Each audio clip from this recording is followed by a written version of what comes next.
ایک وقت آئے گا جب اللہ تعالیٰ زمین و آسمان کے نظام کو ختم کرنے کا حکم دے گا۔ اسرافیل علیہ السلام سور پھونکیں گے، پہلی ہی آواز میں زمین لرز اٹھے گی، سمندر ابل پڑیں گے۔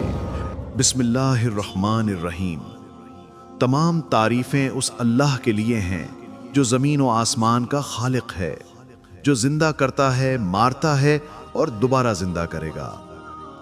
میرے عزیز بھائیوں اور بہنوں، آج میں آپ کے سامنے اس دن کا تذکرہ کرنے لگا ہوں جس دن کا ذکر قرآن پاک میں بار بار آیا ہے۔ وہ دن جسے یوم القیامہ، یوم الحساب، یوم الدین، یوم الفصل کہا گیا ہے، یعنی حساب کا دن، بدلے کا دن، فیصلے کا دن۔ ایک وقت آئے گا جب اللہ تعالیٰ زمین و آسمان کے نظام کو ختم کرنے کا حکم دے گا۔ اسرافیل علیہ السلام سور پھونکیں گے، پہلی ہی آواز میں زمین لرز اٹھے گی، سمندر ابل پڑیں گے، پہاڑ روئی کی طرح اڑ جائیں گے، سورج اپنی روشنی کھو دے گا، ستارے ٹوٹ کر بکھر جائیں گے۔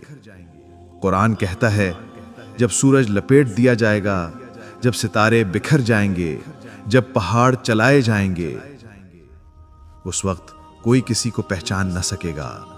ماں اپنی اولاد کو بھول جائے گی، باپ اپنے بچوں کو، ہر انسان اپنی فکر میں گم ہوگا۔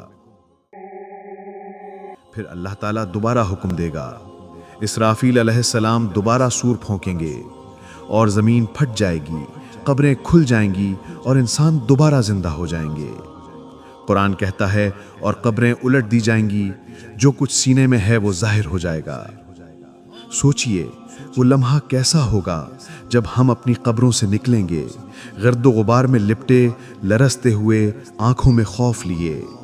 کوئی جنت کی امید میں ہوگا، کوئی جہنم کے خوف میں۔ پھر سب انسان ایک ہی میدان میں جمع ہوں گے، یہ ہوگا میدان حشر۔ زمین ہموار ہوگی، نہ کوئی پہاڑ، نہ کوئی درخت۔ سورج سر کے بالکل قریب آ جائے گا، گرمی ایسی کہ پسینہ لوگوں کو ڈبو دے گا۔ کوئی ٹخنوں تک، کوئی گھٹنوں تک، کوئی منہ تک پسینے میں ڈوبا ہوگا۔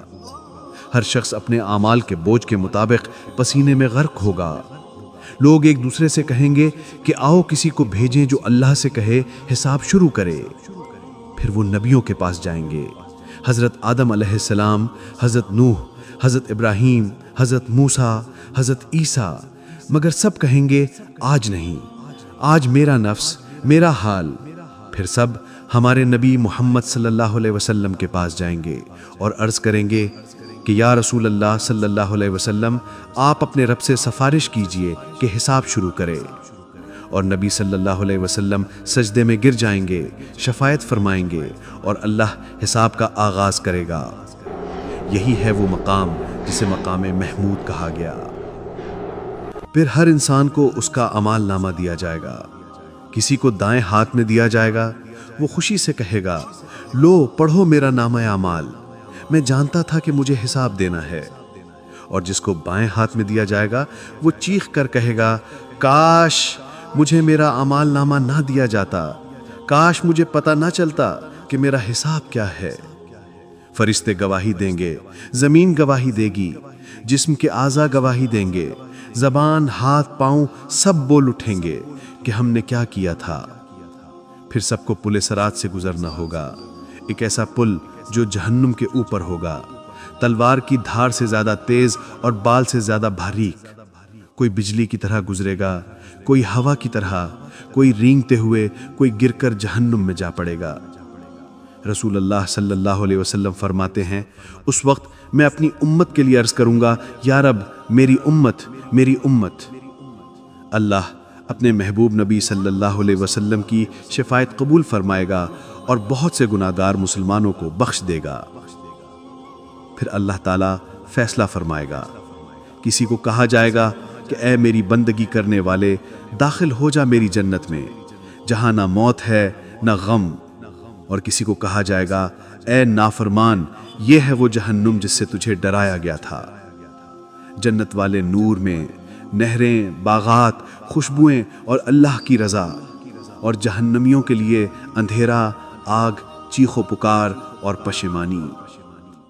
میرے بھائیوں اور بہنوں، وہ دن سچ ہے، آنے والا ہے۔ قرآن فرماتا ہے لوگوں اپنے رب سے ڈرو، بے شک قیامت کا زلزلہ بڑی چیز ہے۔